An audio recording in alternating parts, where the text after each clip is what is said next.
नमस्ते मित्रांनो, मी विठ्ठल पोंगळे आपलं स्वागत करतो आहे महाराष्ट्राचं भूगोल या प्लॅटफॉर्मवरती. मित्रांनो, महाराष्ट्राचा भूगोल हा जो काही विषय आहे, हा विषय आपल्याला माहिती आहे पूर्व परीक्षेला पण आहे, मुख्य परीक्षेला पण आहे आणि खालच्या सरळ सेवा जेवढ्या भरती असतील, क्लास क असू द्या, क्लास ड असू द्या, या सगळ्या भरतीला सुद्धा महाराष्ट्राच्या भूगोलवरती प्रश्न असतात. मग आजपासून आपण महाराष्ट्राच्या भूगोलवरती विचार करणार आहोत. महाराष्ट्राच्या भूगोलबद्दल या ठिकाणी आपल्याला माहिती आहे की आपलं महाराष्ट्रातलं प्रसिद्ध असलेलं महाराष्ट्राचं भूगोल हे पुस्तक आहे. यामध्ये आपल्याला जेवढे काही कंटेंट येतात, मग आता राज्यसेवा पूर्व असू द्या, मुख्य असू द्या, गट ब पूर्व आणि मुख्य असू द्या, किंवा खालच्या सरळ सेवा भरतीच्या परीक्षा असू द्या, यावरती जे काही प्रकरणं आहेत हे सर्व प्रकरणाचा समावेश या ठिकाणी केलेला आहे. भूगोलाकरता तयारी करण्यासाठी या ठिकाणी जो बेस लागतो, अक्षिवृत्ताची माहिती किंवा भूरूपाची माहिती आणि त्याच्या आधारे नकाशाची माहिती जी काही लागते ती या ठिकाणी आपण प्रत्येक जागोजागी नकाशे, चार्ट, या ठिकाणी मॅप वगैरे सगळ्यांचा समावेश या ठिकाणी केलेला आहे. तर या सगळ्यांचा समावेश असलेलं हे एकमेव पुस्तक आहे महाराष्ट्रातलं. आतापर्यंत सगळ्या प्रश्नपत्रिका बघा, सगळ्या प्रश्नपत्रिकेच्या प्रश्नाचं जे आहे या ठिकाणी तुम्हाला उत्तर सापडेल बघा. ठीक आहे. मग आता हे पुस्तक नक्की वाचा एकदा. आता आपल्याला महाराष्ट्राच्या भूगोलवरती ज्या मुद्द्यावर प्रश्न येतात ते मुद्दे कुठले कुठले अगोदर ते समजून घेऊ. पहिलं प्रकरण येतं आहे महाराष्ट्राची सामान्य माहिती. महाराष्ट्राची सामान्य माहिती म्हटलं की भौगोलिक स्थान असू द्या, महाराष्ट्र राजकीय स्थान असू द्या, महाराष्ट्रातले प्रशासकीय विभाग असू द्या, प्रादेशिक विभाग असू द्या, महाराष्ट्रात वेगवेगळ्या प्रादेशिक विभागामध्ये बोलल्या जाणारे बोलीभाषा असू द्या, तर या सगळ्याबद्दलची माहिती म्हणजे या पहिलं प्रकरण येतं बघा. थोडक्यात पहिलं प्रकरण म्हणजे आपल्या मूळ विषयाला सुरुवात करण्याच्या अगोदर या ठिकाणी या विषयाची माहिती असावी लागते. व्यवस्थित माहिती असेल तर पुढचे प्रकरणं सोपे जायला लागतात बघा. ठीक आहे. दुसरं प्रकरण येतं प्राकृतिक रचना, फिजिकल स्ट्रक्चर ऑफ महाराष्ट्र. म्हणजे महाराष्ट्रातल्या जमिनीचं स्वरूप कसं आहे. जमीन 3 प्रकारची असते, मैदान, पठार आणि पर्वत. मग यामध्ये मैदान म्हणजे आपली किनारपट्टी जी आहे, कोकण किनारपट्टी, ही मैदानी प्रदेश आहे. पठार म्हणजे आपण आता जिथं राहतो सह्याद्रीचा पूर्वेकडचा पट्टा, हा पठारी प्रदेश आहे. आणि या ठिकाणी पर्वतरांगा म्हणजे सह्याद्रीच्या डोंगररांगा आहे. या प्रत्येक भागाची माहिती या मुद्द्यामध्ये येऊन जाईल. याला म्हणायचं प्राकृतिक रचना. ठीक आहे. त्याच्यानंतर पुढचं प्रकरण येतं आहे नदी प्रणाली. मग नदी प्रणालीमध्ये मग महाराष्ट्रातल्या नद्या असू द्या, नद्याचं वैशिष्ट्य असू द्या, प्रवाह असू द्या, खोरे असू द्या, उपनद्या, त्यांच्या सहाय्यक नद्या, नद्याच्या संगमावरचे गावं, नदीकाठावरची गावं, नद्यांवरती असलेले प्रकल्प, मोठा प्रकल्प असू द्या किंवा मध्यम प्रकल्प असू द्या, त्याबद्दलची माहिती. तर थोडक्यात उगमस्थानापासून ते नदीमुखापर्यंतचे सगळे माहिती या प्रकरणामध्ये लक्षात घ्यायची. त्यानंतर महाराष्ट्राचे हवामान. महाराष्ट्राच्या हवामानामध्ये आपल्याला माहिती आहे, हवामान म्हणजे एखाद्या प्रदेशातील हवेचं दीर्घकाळ निरीक्षण करून त्या प्रदेशातील हवेबद्दल व्यक्त केले जाणारे सर्वसामान्य अनुमान, याला म्हणायचे हवामान. मग हवामानानुसार या ठिकाणी महाराष्ट्राचे ऋतूनुसार हवामानाचे प्रकार बघायचे, प्रदेशानुसार हवामानाचे प्रकार बघायचे, प्राकृतिक रचनेनुसार हवामानाचे प्रकार बघायचे आणि त्रिवार्थानं जे काही महाराष्ट्राचे हवामानाचे प्रकार पाडलेत त्याच्यानुसार सुद्धा हवामानाचे प्रकार बघायचे बघा. जे काही प्रश्न येतात ह्या 4 मुद्द्याभोवती प्रश्न असतात. त्या 4 मुद्द्याचा समावेश असलेला हा मुद्दा आपल्याला या ठिकाणी लक्षात घ्यायचा. पुढचा मुद्दा येतो मृदा. महाराष्ट्रातली जी माती आहे त्या मातीबद्दल माहिती घ्यायची. यामध्ये मृदा ही संकल्पना क्लिअर करून घ्यायची. मृदेची सुपीकता वाढवणारे जे गुणधर्म असतात त्या गुणधर्माची माहिती लक्षात घ्यायची आपल्याला. आणि नंतर मृदा आणि मृदेचे प्रकार जे आहेत महाराष्ट्रातल्या, त्या मृदेच्या प्रकारावरती थोडं कॉन्सन्ट्रेशन करायचं. ठीक आहे. त्याच्यानंतर येतं आहे वनस्पती जीवन. म्हणजे महाराष्ट्रातल्या वृक्ष किती आहे, वन किती आहे, वनाबद्दलची माहिती. वनाचं वेगवेगळ्या अँगलनं वर्गीकरण करायचं बघा. संरक्षणानुसार वर्गीकरण करायचं, वेगवेगळ्या संस्थांच्या ताब्यात असलेलं वनाचं वर्गीकरण करायचं, घनतेनुसार वर्गीकरण करायचं, प्रशासकीय विभागानुसार वनाचं वर्गीकरण बघायचं, जिल्ह्यानुसार वनाचं वर्गीकरण बघायचं. तर या पद्धतीनं वनाची सगळी माहिती याच्यामध्ये येईल. त्याचबरोबर वनाची जी काही प्रकार आहेत त्या वनाच्या प्रकाराची सुद्धा माहिती या वनस्पती टॉपिकमध्ये आपल्याला बघावं लागते. त्याच्यानंतर वनाशी संबंधित एक सब टॉपिक येतो राष्ट्रीय उद्यान आणि अभयारण्य. राष्ट्रीय उद्याने, अभयारण्य, व्याघ्र प्रकल्पानं वारसा हक्काची स्थळे, ही जे मुद्दे आहेत ह्या प्रकरणामध्ये येतात बघा. तर अशा पद्धतीनं ही जी 7 प्रकरणे या प्रकरणांना म्हणायचं प्राकृतिक भूगोल. महाराष्ट्राचा प्राकृतिक भूगोलाचा हा भाग येतो असतो. ठीक आहे. आता पुढचा जो भाग येतो वाहतूक, खनिज संपदा. या ठिकाणी वाहतूक, खनिज संपदा असू द्या किंवा उद्योग असू द्या, तर हे जे काही प्रकरण आहेत हे आर्थिक भूगोलाचा भाग आहे. आणि लोकसंख्या, लोकवस्ती, लोकसंख्या स्थलांतर आणि पर्यटन हे जे काही सामाजिक भूगोलाचा भाग येत असतो बघा. ठीक आहे. मग आपल्याला हे सगळे प्रकरणच बघायचे. वाहतूकमध्ये नेहमी लक्षात ठेवायचं, वाहतुकीचे 3 प्रकार असतात: जलवाहतूक, हवाई वाहतूक आणि भूवाहतूक. परत भूवाहतुकीचे मध्ये 2 आहे, रस्ते वाहतूक आणि रेल्वे वाहतूक. हवाई वाहतुकीची देशांतर्गत आणि आंतरराष्ट्रीय, आणि जलवाहतुकीच्या अंतर्गत आणि बहिर्गत. असे प्रत्येक वाहतुकीच्या प्रकाराचे 2-2 उपप्रकार या ठिकाणी लक्षात घ्यायचे. ठीक आहे. त्याच्यानंतर येतं खनिज संपदा आणि खडक. ठीक आहे. खनिजाबद्दलची माहिती. मग आतापर्यंत मानवाला 2000 पेक्षा अधिक खनिजे सापडलेली आहेत. पण आता ही सगळे खनिजे बघण्याची गरज नाही आपल्याला. आपल्याला भारतात जे काही खनिजे सापडतात या 2000 पैकी 95 सापडतात. आणि भारतात जेवढे सापडतात त्यातले 22 ते 24 खनिजे एकट्या महाराष्ट्रात सापडतात. तर त्यामुळं जी महत्त्वाची खनिजे, जी आर्थिक डायरेक्शनना महत्त्वाची आहे, त्या खनिजांवरती कॉन्सन्ट्रेशन करायचं. तर खनिज संपदा बघायची. ती खनिजं कोणत्या खडकात सापडतात ते खडकाचे सगळे प्रकार समजून घ्यायचे. एकदा खडक लक्षात आला की लगेच तुमच्या लक्षात येऊन जाईल की त्या ठिकाणी कोणते खनिजे सापडतात. ठीक आहे. त्याच्यानंतर लोकसंख्या हा एक टॉपिक या ठिकाणी लक्षात घेतला पाहिजे. लोकसंख्यामध्ये एवढं लक्षात ठेवायचं एक प्रश्न हमखास असतो बघा. याच्यामध्ये लोकसंख्याविषयी एक धोरण असतं. लोकसंख्याबाबतचे जे काही वेगवेगळे सिद्धांत मांडले जातात ते सिद्धांत लक्षात ठेवायचे. लोकसंख्येच्या ज्या संकल्पना आहे, मृत्यूदर म्हणजे बालमृत्यूदर, लिंग प्रमाण दर, बाललिंग प्रमाण दर, साक्षरता, नागरीकरण, ठीक आहे, जन्मदर, याबद्दलची संकल्पना क्लिअर करून सध्याची लेटेस्ट जी आकडेवारी आहे, जन्मदर किती आहे, सध्याचा मृत्यूदर किती आहे, शिशुमृत्यूदर किती आहे, महिला आपला माता मृत्यूदर किती आहे, याबद्दलची सगळी माहिती यामध्ये घ्यायची आहे बघा. तर मग संकल्पना बघायच्या, धोरणं बघायचे, सिद्धांत बघायचे. त्याच्यानंतर भारतातल्या जनगणनेची सुरुवात किंवा महाराष्ट्रातल्या जनगणनेची सुरुवात जी आहे ती बघायची. आणि त्याच्यानंतर मग बाकीचं लोकसंख्येचं जिल्ह्यानुसार वितरण बघायचं. आणि महाराष्ट्रातल्या आदिवासीची संख्या त्याच्याबद्दलची माहिती घ्यायची बघा. तर हा लोकसंख्याविषयक मुद्दा येतो असतो. त्याच्यानंतर लोकवस्ती येत असते. मानवाने निवाऱ्याकरता केलेल्या घराच्या समूहाच्या मांडणीला या ठिकाणी लोकवस्ती म्हटलं जात असतं बघा. मग या लोकवस्तीचे प्रकार वगैरे त्याच्याबद्दलची माहिती या प्रकारामध्ये येत असते. त्याच्यानंतर व्यक्ती आपली उपजीविका एखाद्या भागात या ठिकाणी पूर्ण होत नसेल तर तो भाग सोडून दुसऱ्या भागात जात असते. तर अशा पद्धतीने व्यक्तीचं एका ठिकाणाहून दुसऱ्या ठिकाणी होणारं अल्पकाळासाठीचे किंवा दीर्घकाळासाठीचं स्थलांतर, तर यालाच म्हणायचं लोकसंख्या स्थलांतर. मग या स्थलांतरामध्ये ग्रामीणकडून शहरीकडे किंवा शहराकडून शहराकडे, शहराकडून ग्रामीणकडे कशा प्रकारचं स्थलांतर होतं, त्या स्थलांतराच्या पाठीमागचे कारणं असू द्या, त्याचं स्वरूप असू द्या, त्याचे परिणाम असू द्या, त्याचे प्रकार असू द्या, ही सगळी माहिती लोकसंख्या स्थलांतर या मुद्द्यामध्ये बघायची. त्याच्यानंतर मित्रांनो उद्योगधंदा हा एक महत्त्वाचा मुद्दा येतो. महाराष्ट्रात कुठले उद्योगधंदे, औद्योगिक पट्टा कुठला आहे, त्या औद्योगिक पट्ट्यात कुठले उद्योगधंदे मोठ्या प्रमाणात विकसित झालेले त्याबद्दलची माहिती या ठिकाणी घ्यायची. आणि त्याच्यानंतर पर्यटन आणि संकीर्ण माहिती. ठीक आहे. पर्यटनाबद्दल या ठिकाणी थोडक्यात माहिती आपल्याला या ठिकाणी घ्यायची. तर अशा पद्धतीनं सिलेबस जो आहे तो सगळ्या परीक्षेकरता जर विचारित केला तर एवढे हे 14 प्रकरणावरती काम करायचं आहे आपल्याला.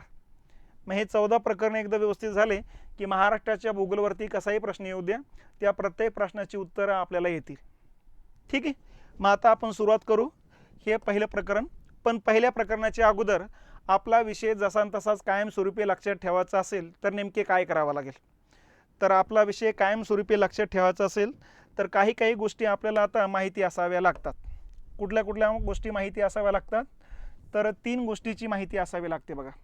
नंबर 1 अक्षीय वृत्त, नंबर 2 भूरूपे आणि नंबर 3 नकाशा वाचन. या 3 मुद्द्याची माहिती आपल्याला माहिती असणं गरजेचंच आहे. ही 3 मुद्दे एकदा मुळातून समजून घेतले तर महाराष्ट्राचा भूगोल तुम्ही जेवढा रीडिंग करणार तेवढा कायमस्वरूपी लक्षात राहणार. म्हणजे परत वाचण्याची गरज पडणार नाही. ठीक आहे. आता हे 3 मुद्दे कसे लक्षात घ्यायचे ते समजून घ्या. हे बघा अक्षीयवृत्त म्हणजे काय आणि त्याचा अर्थ काय लावायचा ते समजून घ्यायचं बघा. तर ही पृथ्वी आहे आपल्याला माहितीच आहे. या ठिकाणी उत्तर ध्रुव आहे, या ठिकाणी दक्षिण ध्रुव आहे आणि दोन्ही ध्रुवांना पासून समान अंतरावर पूर्व पश्चिम दिशेने जी काल्पनिक वर्तुळाकार रेषा जाते ती काल्पनिक वर्तुळाकार रेषा म्हणजे या ठिकाणी विषुववृत्त आहे. आता हे विषुववृत्त म्हणजे 0 क्रमांकाचा अक्षीयवृत्त आहे बघा. या विषुववृत्तामुळे पृथ्वीचे दोन समान भाग पडतात, उत्तर गोलार्ध आणि दक्षिण गोलार्ध. ठीक आहे, असे दोन समान भाग तयार करणारे काल्पनिक वृत्त असल्यामुळेच याला इक्वेटर असंही म्हटलं जात असतं. ठीक आहे, याच विषुववृत्तापासून उत्तर ध्रुवापर्यंत 90 अक्षीयवृत्त आहे आणि याच विषुववृत्तापासून दक्षिण ध्रुवापर्यंत 90 अक्षीयवृत्त येतात. ठीक आहे, ही उत्तरेकडचे असल्यामुळे याला उत्तर म्हटलं जातं, हे दक्षिणेकडे असल्यामुळे याला दक्षिण म्हटलं जातं बघा. आणि याच विषुववृत्ताला समांतर पूर्व पश्चिम दिशेनं जाणाऱ्या काल्पनिक ज्या वर्तुळाकार रेषा असतात यांना म्हणायचं अक्षीयवृत्त. मग अशा पद्धतीनं अक्षीयवृत्त जे आहे या ठिकाणी जर बघितले आपण तर उत्तर गोलार्धात 90 आहे, दक्षिण गोलार्धात 90 आहेत. ठीक आहे, दोन अक्षीयवृत्तामध्ये सगळीकडे अंतर सारखं असतं 111 किलोमीटर. ठीक आहे, पण अक्षीयवृत्तांची सगळ्यांची लांबी सारखी नसते. ठीक आहे, यांची लांबी जी आहे ती या ठिकाणी कमी जास्त असते बघा. विषुववृत्तावरचं जे अक्षीयवृत्त आहे याची लांबी सर्वात जास्त आहे, 40,076 किलोमीटर आहे. आणि जसं उत्तर ध्रुवाकडे किंवा दक्षिण ध्रुवाकडे जाणार तसं प्रत्येकाची लांबी कमी कमी होत जाताना दिसते बघा. ठीक आहे, मग आता या ठिकाणी काय काय लक्षात घ्यायचं. आता आपल्याला या ठिकाणी जे काही वृत्त आहे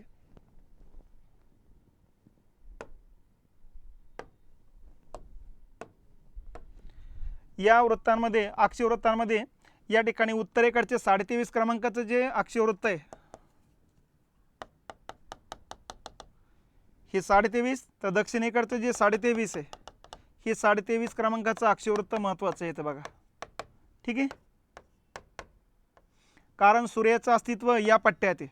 या पट्ट्यात सूर्य दक्षिणेकडे जातो, परत उत्तरेकडे जातो, परत दक्षिणेकडे जातो, परत उत्तरेकडे जातो.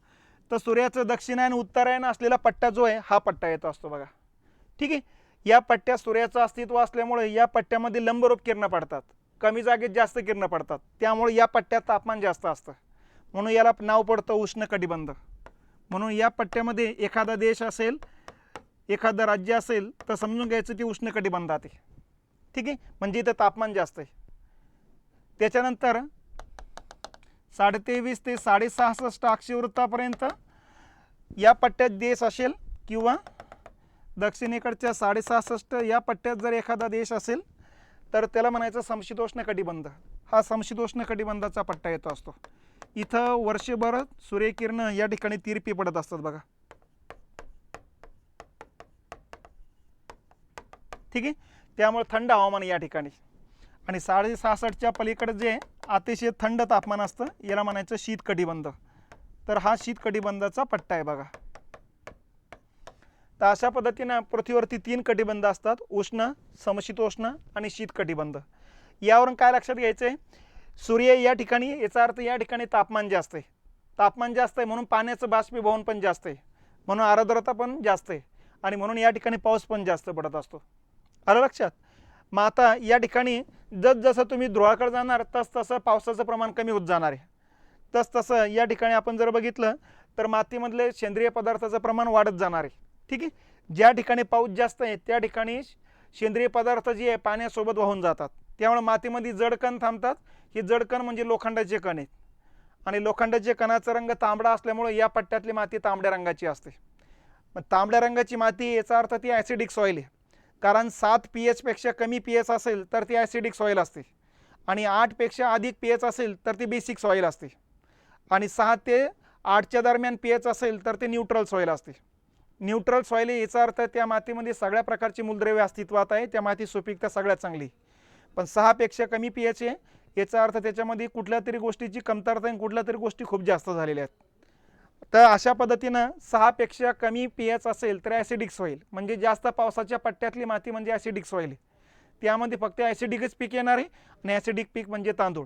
म्हणून उष्णकटिबंधातल्या लोकांचा प्रामुख्याने आहार काय असेल तर भात आणि तांदूळ हेच असणार आहे. आलं लक्षात. भात आणि तांदूळ एकच आहे, फक्त पीक घेताना तांदूळ म्हणतो, खाताना भात म्हणतो आपण. ठीक आहे. आणि समशीतोष्ण कटिबंधामध्ये थंड प्रदेश आहे वर्षभर, म्हणून या ठिकाणी वर्षभर गव्हाचं पीक घेतलं जातं बघा. म्हणजे तापमानाच्या आधारे तुम्हाला जमीन समजते, जमिनीच्या आधारे पिकं समजतात, पिकाच्या आधारे या ठिकाणी तुमचा आहार समजतो, आहाराच्या आधारे शरीर समजतं बघा, शरीराच्या आधारे विचार समजतात, विचाराच्या आधारे तुमची कृती समजते आणि कृतीच्या आधारे उत्पादन समजतं, उत्पादनाच्या आधारे उत्पन्न समजतं आणि प्रत्येक व्यक्तीच्या उत्पन्नाच्या आधारे त्या देशाचं उत्पन्न समजतं. मग तर अशा पद्धतीनं मग देश गरीब आहे की श्रीमंत आहे ते त्यावरून सरळ लक्ष देऊन जाते. या पट्ट्यात तापमान जास्त आहे म्हणून या पट्ट्यात लोकांची कार्यक्षमता कमी आहे, म्हणून या पट्ट्यातलं बहुतांशी देश गरीबमध्ये येतात बघा. या पट्ट्यात समशीतोष्ण कटिबंधामध्ये कार्यक्षमता चांगली असते कारण जास्त काही तापमान नसतं, त्यामुळे लोक सातत्याने कार्यरत राहतात, त्यामुळे त्या लोकांचं उत्पन्न जास्त असतं बघा. म्हणून त्या पट्ट्यातले म्हणजे समशीतोष्ण कटिबंधातले देश श्रीमंत असतात. तर या पद्धतीनं आपण हे अक्षरवृत्त एकदा समजून घेतले की नकाशा वाचन करताना त्याचा अन्वयार्थ लावता आला पाहिजे. ठीक आहे. पुढचा मुद्दा येतो भूरूपे. आता भूरूप म्हणजे काय? ज्या पद्धतीनं पाणी एका पातळीत राहत असतं, तुम्ही ग्लासमध्ये घ्या, विहिरीतलं पाणी बघा, समुद्रातलं बघा, एका पातळीत राहण्याचा गुणधर्म आहे. त्याच पद्धतीनं जमीन एका पातळीत राहत नसते बघा. जमीन ही 3 स्वरूपात राहते, मैदान, पठार आणि पर्वत, असे 3 स्वरूप या ठिकाणी पाडले जातं बघा. माता मैदान हा प्रदेश असतो, खालचा प्रदेश, हा जो प्रदेश असतो हा पठार असतो, आणि हा जो प्रदेश असतो हा पर्वत. व्याख्या कशी केली जाते? यांची उंची जी आहे समुद्र पातळीच्या आधारे मोजले जाते. समुद्र पातळीपासून 300 मीटरपेक्षा कमी उंचीचा आणि सखल भाग असेल तर तो असतो मैदान. ठीक आहे. 300 मीटर ते 1000 मीटर उंचावरचा सखल भाग असेल त्याला म्हणायचं पठार, आणि 1000 मीटरपेक्षा अधिक उंचीचा भाग असेल तर त्याला म्हणायचं पर्वत. तर 3 भूरूप या ठिकाणी असतात बघा. म्हणून नकाशे वाचन करताना नेहमी लक्षात ठेवायचं, या ठिकाणी मैदानी प्रदेश जो आहे तो हिरव्या रंगाने दाखवला जात असतो बघा, पठारी प्रदेश जो असतो तो पिवळ्या रंगाने दाखवला जात असतो. ठीक आहे. आणि पर्वतीय प्रदेश असेल तर तो गडद चॉकलेटी रंगाने दाखवला जात असतो. तर अशा पद्धतीनं हे भूरूप 3 प्रकारामध्ये येतात बघा. ठीक आहे. मग आता याचा अर्थ काय लावायचा? याचा अर्थ हा आहे की खालच्या भागात तापमान नेहमी जास्त असतं, जसजसं उंच जावं तसं 160 मीटरला 1 डिग्रीना टेम्परेचर घटतं. म्हणजे थोडक्यात काय, मैदानी भागात जर या ठिकाणी 25 डिग्री टेम्परेचर असेल तर पठारी भागामध्ये जवळपास 22 डिग्री टेम्परेचर असेल, तर पर्वतीय भागामध्ये 18-19 डिग्री टेम्परेचर असेल. बरोबर आहे, कारण उंचीनुसार तापमान घटत असतं. म्हणून जगात जेवढे थंड हवेची ठिकाणं आहेत ते डोंगराळ भागात असतात बघा. त्याचं कारण आहे त्या भागामध्ये टेम्परेचर कमी. टेम्परेचर कमी का? कारण खालच्या भागामध्ये धुलीकण जास्त आहे. धुलीकणावर सूर्यप्रकाश पडला की धुलीकण तापतं आणि त्या धुलीकणाभोवतालचं वातावरण तापतं. खालच्या भागात धुलीकण भरपूर असतात म्हणून खालच्या भागात तापमान पण जास्त आहे. जसजसं उंच जावं तसतसं धुलीकणाचं प्रमाण कमी होतं, तसतसं तापमान पण कमी होतं असतं. ठीक आहे. म्हणून वरच्या भागामध्ये तापमान कमी असतं. याचा परिणाम असा होतो की ढगं तयार होताना आपल्याला माहिती आहे की या पट्ट्यामध्ये जे काही ढगं आहेत किंवा हवा जी आहे, हवा आणि या हवेमध्ये असलेले हे धुलीकण आहे, या धुलीकणामध्ये वातावरणातला बाष्प जमा व्हायला लागतो बघा. आणि अशा पद्धतीनं हे पूर्ण बाष्पानं धुलीकण भरले गेले की हा पट्टा हवेचा आपल्या डोळ्यांना दिसायला लागतो, आपण त्याला ढगं म्हणत असतो. ठीक आहे. आता हे धुलीकणामध्ये बाष्प जमा होऊन ढगं तयार होत असतात, पण आता हे जे धुलीकण असतात हे धुलीकण एवढ्याच आकाराचे राहत नाही. टेम्परेचर वाढलं की धुलीकणाची पोकळी वाढते, टेम्परेचर कमी व्हायला लागलं की धुलीकण आकुंचन पावायला लागतात, मधली पोकळी कमी व्हायला लागते. म्हणून इथं जर बघितलं आपण, इथं जास्त पोकळीची धुलीकण आहे, इथं जर बघितलं तर पोकळी जी आहे धुलीकणाची कमी असते बघा, आणि या ठिकाणी आणखीन कमी असते. बाष्प सगळीकडे जर आपण असं लक्षात घेतलं सगळीकडे सारखं असेल तर साहजिकच आहे एवढ्याच बाष्पापासून इथं ढगं तयार होण्याची शक्यता जास्त आहे. इथं ढगं तयार होण्याची शक्यता याच्यापेक्षा कमी आहे, आणि सर्वात कमी शक्यता मैदानी भागात आहे, कारण इथं तापमान जास्त आहे त्यामुळे ते प्रसरण पावण्याची शक्यता आहे बघा. आणि म्हणून जास्तीत जास्त पाऊस पडण्याची शक्यता कुठे आहे? पर्वतीय भागात पाऊस जास्त पडतो. पर्वतीय भागापेक्षा पठारी भागात पाऊस कमी पडतो, आणि पठारापेक्षा मैदानी भागात पाऊस आणखीन कमी पडत असतो बघा. म्हणून या ठिकाणी नेहमी लक्षात ठेवायचं की पर्वतीय भागामध्ये तांबड्या रंगाची माती आहे कारण पाऊस जास्त आहे, इथं तांबूस तपकिरी रंगाची माती येत असते, आणि इथं या ठिकाणी गाळाची माती येत असते कारण इथून उगम पावणाऱ्या नद्या इकडेच वाहत येतात. आता इकडे पाऊस जरी कमी असला तरी या ठिकाणी पाण्याचं दुर्भिक्ष अजिबात राहत नाही. त्याचं कारण असं आहे की या पट्ट्यामध्ये या पट्ट्यातूनच वाहत येणाऱ्या नद्या असतात, त्यामुळे भूजल पातळी या ठिकाणची जास्त असते बघा. तर अशा पद्धतीनं मग इथं लक्षात येतं आहे हा सुपीक भाग आहे कारण गाळाची माती, म्हणून या मातीमध्ये मुबलक या ठिकाणी अन्नधान्याचं उत्पादन घेतलं जातं. म्हणून या ठिकाणी लोकवस्ती दाट आहे, रेल्वे रस्ते जाळं जास्त आहे, कच्चा माल मोठ्या प्रमाणात निर्माण होतो, म्हणून या कच्च्या मालावर प्रोसेसिंग करणारे कारखाने पण या ठिकाणी जास्त आहे. तर हे मैदानाचं वैशिष्ट्य आहे. पठारी भागाचा जर विचार केला तर या ठिकाणी खनिज संपदा मोठ्या प्रमाणात सापडतात, पाऊस बऱ्यापैकी आहे म्हणून वनं पण सर्वात जास्त असतात, म्हणून इथं वनावर आधारित उद्योगधंदे असतात किंवा खनिजावर आधारित उद्योगधंदे असतात. डोंगराळ भागात जर बघितलं तर रेल्वे रस्त्यात जाळं कमी आहे, त्याच्यानंतर सुपीक जमीन कमी आहे, त्यामुळे या ठिकाणी पायऱ्या पायऱ्या शेती केल्या जाणार आहे आणि तांबड्या रंगाची जमीन असल्यामुळे फक्त भाताचं उत्पादन घेतलं जाणार आहे. म्हणून या ठिकाणी लोकवस्ती पण कमी आहे आणि लोकांचं उत्पन्न पण कमी आहे. म्हणून मग जिथं डोंगराळ भाग दिसेल तिथे समजून घ्यायचं लोकवस्ती विरळ आहे, तिथं लोकांचं उत्पन्न कमी आहे, शेती करण्याचं प्रमाण कमी आहे. जे काही उत्पादन घेतलं जाणार पायऱ्या पायऱ्या शेती आहे, पायऱ्या पायऱ्या शेती आहे, पाऊस जास्त आहे म्हणून तांदूळ घेतला जाणार आहे. तर अशा पद्धतीने आपण बाकीचे अंदाज लावू शकतो बघा. तर भूरूपाच्या आधारे हे बाकीचे अंदाज लावायचे.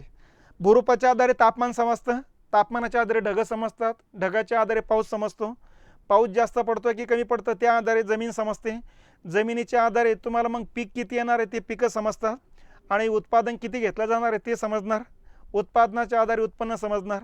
आलं लक्षात? तर एकावर एक दुसऱ्या गोष्टी, एकावरती दुसरी गोष्ट डिपेंड केल्या जाणार आहे. म्हणून ह्या दोन गोष्टी माहिती असेल तर आता नकाशे वाचन बघायचं. आलं लक्षात? नुसतं नकाशा घ्यायचं, दोनच नकाशा बघायचे, एक राजकीय नकाशा आणि एक प्रादेशिक नकाशा किंवा प्राकृतिक नकाशा, पॉलिटिकल मॅप आणि फिजिकल मॅप. दोन प्रकारचेच नकाशे बघायचे, फक्त दोनच पानं बघायचे. ठीक आहे. आता महाराष्ट्राचा राजकीय नकाशा बघताना मग तुम्हाला वेगवेगळे जिल्हे वेगवेगळ्या रंगाने दाखवले जातात. मग त्यावरून लक्षात येतं हा एवढा जिल्हा आहे, या जिल्ह्याला या जिल्ह्याच्या सीमा लागतात, हे आपलं राज्य आहे, या राज्याला कोणत्या कोणत्या राज्यात सीमा लागतात, कोणते कोणते प्रशासकीय विभाग आहे, कोणते कोणते प्रादेशिक विभाग आहे, त्याच्याबद्दलची माहिती याच्यामध्ये येऊन जाईल. आणि त्याच्यानंतर मग दुसरा नकाशा व्यवस्थित बघायचा, प्राकृतिक फिजिकल नकाशा म्हणतो आपण. मग त्या ठिकाणी गडद चॉकलेटी रंग दक्षिण उत्तर दिशेनं दाखवलेला आहे, याचा अर्थ सह्याद्री हा. पूर्व भागामध्ये पिवळ्या रंगाचा पट्टा दाखवलेला आहे, याचा अर्थ पठारी हा. आणि किनारपट्टीचा जो भाग आहे हिरव्या रंगाने दाखवलेला आहे, लगेच समजून घ्यायचं तो मैदानी प्रदेश आहे. आणि त्या आधारे मग बाकीच्या गोष्टी समजून घ्यायच्या. पण महाराष्ट्रात मैदानी प्रदेशात पाऊस जास्त पडतो आहे, त्याचं कारण हे की कोकण किनारपट्टीला समुद्र जवळ आहे आणि समुद्र जवळ असल्यामुळे बाष्प जास्त आहे आणि म्हणून तिथं ढगं मोठ्या प्रमाणात निर्माण होऊन पाऊस जास्त पडत असतो. पण खंडांतर्गत मैदानी असेल तर पावसाचं प्रमाण सर्वात कमी आहे. म्हणून उत्तरेकडच्या राजस्थानच्या भागामध्ये जे वाळवंट तयार झालं तो मैदानी प्रदेश आहे, तिथं बाष्प खूपच कमी असल्यामुळे पाऊस कमी आहे आणि पाऊस कमी असल्यामुळे वाळवंट तयार झालेले. तर अशा पद्धतीनं या तीन गोष्टी म्हणजे आपल्या विषयाचं मूळ गाभा आहे. आता हे लक्षात आलं आहे. आणि ही नकाशे एकदा दोन्ही बघितले की नुसतं पुस्तकातलं जे मॅटर आहे ते एकदा रिडिंग करून घ्यायचं. मग कोणत्या पद्धतीने रिडिंग करायचं, तर यामध्ये आपण हे प्रकरणं सांगितलेलीच बघा, एक एक एक एक प्रकरणं आपल्याला रिडिंग करायला सुरुवात करायची बघा. ठीक आहे. अगोदर आपण आपलं समजून घ्यायचं आणि एकदा रिडिंग करायचं, बस सफिशियंट आहे. ठीक आहे. मग आता हे पहिलं प्रकरण आपण सुरुवात करू. पहिलं प्रकरण येतंय महाराष्ट्राची सामान्य माहिती.